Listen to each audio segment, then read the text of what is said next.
అయ్యా నమస్కారం అండి ప్రిన్సిపాల్ గారు. మీరు మా అందరికీ ఎమర్జెన్సీగా సెలవు శాంక్షన్ చేయాలి సార్. ఏమిటయ్యా, ఏమైంది? నాకు ఏమిటో ఉన్నటువంటి ప్రాణభయం పట్టుకుంది. ఈయనకేం తోచడం లేదు. ఆ వరలక్ష్మి గారికి వాంతులు, భారతి గారి భర్త పని మనిషి కనిపించడం లేదు. ఆవిడ వెళ్ళి వెతుక్కోవాలి. ఇలా చెప్పుకోవాలంటే చెప్పుకోలేని కారణాలు ఎన్నో ఉన్నాయి. మీకు తెలియనిదేముంది, ఇంతవరకు ఈ కాలేజీలో ఆ బాబ్జీ గడి రౌడీసమే ఉండేది. ఇప్పుడు ఆ అర్జున్ కూడా తోడయ్యాడు.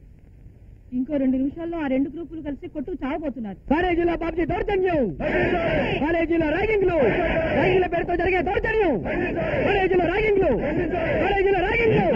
చూస్తున్నారు అనుకుంటున్నావా? పాఠశాల కాదు మహాప్రభు, పాకిస్తాన్ బోర్డరు.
శంకరా, రే బాబ్జీ, పరిశాన్ కాబాక. చిన్న దెబ్బ, ఈ కత్తిపొడితో ప్రాణమేం పోదురా. ఫిగర్ పడబాక. ఈ ముక్కాకి 300 కత్తిపొట్లు పడితే గాని ఎంతటోడు కాలేదు. చూడు, చూడురా, చూడురా, ఇది చూడు, ఈ పక్క చూడురా. ఏందిరా చిన్న కలర్. పరిశాన్ కావద్దు. పర్వాలేదమ్మా, నాకు బాగానే ఉంది. డాక్టరు సార్, బాబ్జీ మనోడు, మంచిగా చూసుకో. నీ హాస్పిటల్ ఉండాలి కదా. శంకరా, రే వాడెవడైనా సరే వితౌట్ ఎనీ డ్యామేజ్ నా ముందు నిలబెట్టాలా.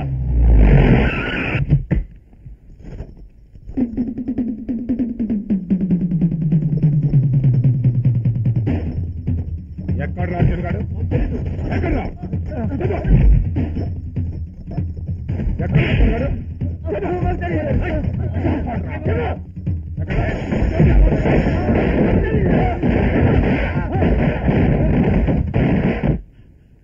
అర్జున్, వాళ్ళ హాస్టల్ అంతా చూస్తున్నారు. తప్పించుకోవడం కష్టం.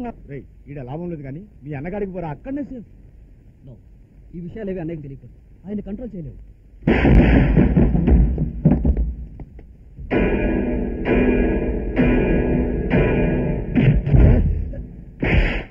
అన్నం తిన్నావా, గడ్డి తిన్నావా బేకు? మంచి కుర్రాడు, మాట్లాడని తీసుకురని చెప్పను కదరా. ఏం చేసినవరో నువ్వు. నీ ముఖంలో నా కలర్ కనిపిస్తాందిరా. అందుకే ఇడ్చబెట్టిన. 20 ఏళ్ల కింద అదే కాలేజీలో నా సీనియర్ లీడర్ని పొడిచిన. బడే కలర్ క్రియేట్ చేసిన. నువ్వు నా లెక్క పేరు తెచ్చుకోవాలని ఆశీర్వాదం చేస్తున్నా. జితేరావు బేట, బాబ్జీ గండి పిలు. బాబ్జీ ఏందిరా? చిన్నదానికి ఎందురా పరేషాన్ అవుతావు? ఇప్పటిదాకా ఉన్న గొడవలు మర్చిపోండి. రష్యాలకి ఈడిపోబాకండి. వెస్ట్ జర్మనీ, ఈస్ట్ జర్మనీ లెక్కనే కలిసి ఉండండి. అయినా నీకు ఈ సంవత్సరం కాలేజీ లాస్ట్ కదా, నువ్వు వెళ్ళిపోతావు కదా. ఈ తర్వాత లీడర్ కావాలి కదా, అది వీడిని చేద్దాం. నీకున్న అనుభవం అంతా వీనికి ఇవ్వు. ఇద్దరు కలిసి కాలేజీలో కొత్త కలర్ తీసుకురండి.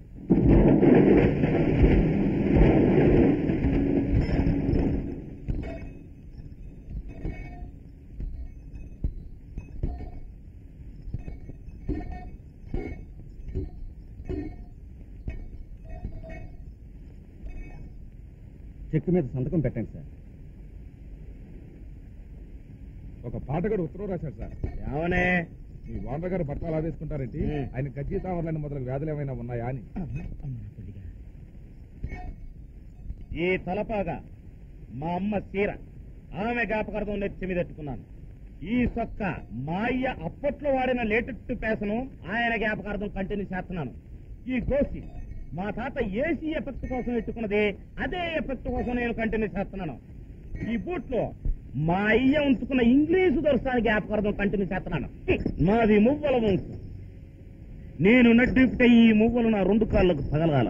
ఒంటి కాళ్ళకు తగిలితే ఆ పుస్తకం ఆ రోజు నేనే పని తలపెట్టను. రాసుకో. ఏమి రాసుకోవడమో ఏమో. ఇదిగో ఏకాంబరం, ఇంతకన్నా ముందు మనం చేసుకున్న పనే బాగుందేమో. బాయిలో పూడికల్లి ఎత్తా. నూతలో మట్టి తీస్తామండి, మట్టి తీస్తా. పడి ఊటగడ్డొచ్చినా పూడికలు తీస్తామండి, పూడికలు వరలు వంకర ఎత్తా. అంచున ఆసును తీస్తాం. చెమ్ములు పడ్డా, శంశాలు పడ్డా, ఉంగరాలు పడ్డా, ఉంగరాలు పడ్డా ఇస్తామంటే పూడికలు పూడికలు తీస్తాం. లోతును బట్టి మేము అడుగుతాం. దిగాక తీతను బట్టి మీరే ఆకలేస్తుంది. రాత్రితో ముద్దుంటాయండి తల్లి. అమ్మా ఆ విశ్వాసంతో అప్పటి నుంచి నిన్ను నా దగ్గర ఉంచుకున్నాను కదా. ఈ శిలని చెప్తే చెప్తావు గానీ ఈ ప్రెస్ కోసం ప్రెస్ నన్ను చంపిన విషయం మాత్రం చెప్పకరు. అబ్బే ప్రెస్ ఓనర్ పిల్ల నుంచుకున్నామన్న విషయం కూడా చెప్పాం.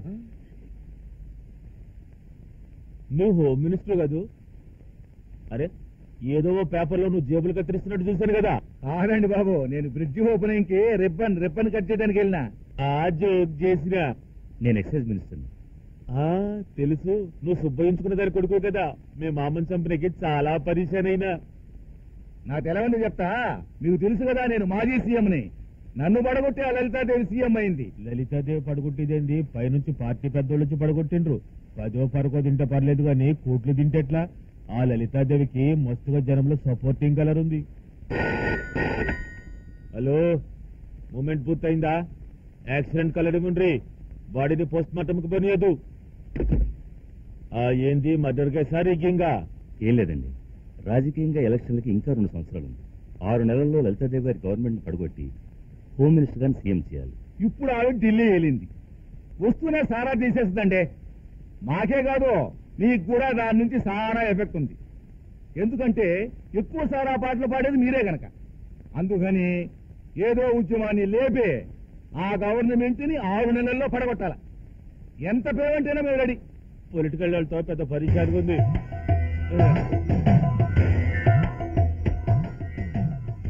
ఈ రోజు మంచిగా లేదు.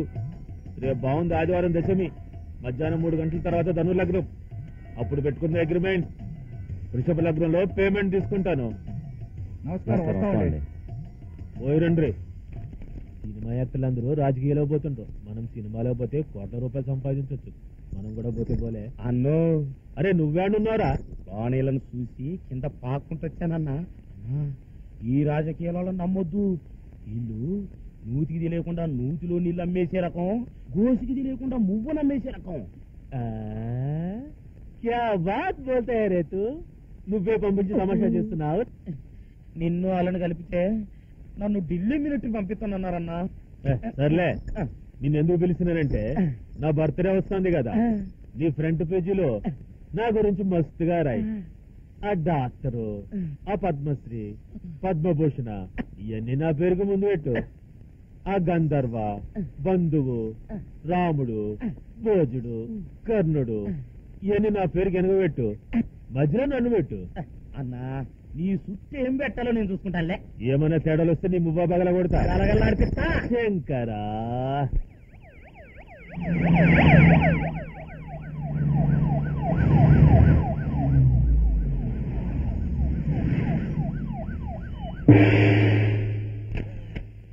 Good morning to everybody.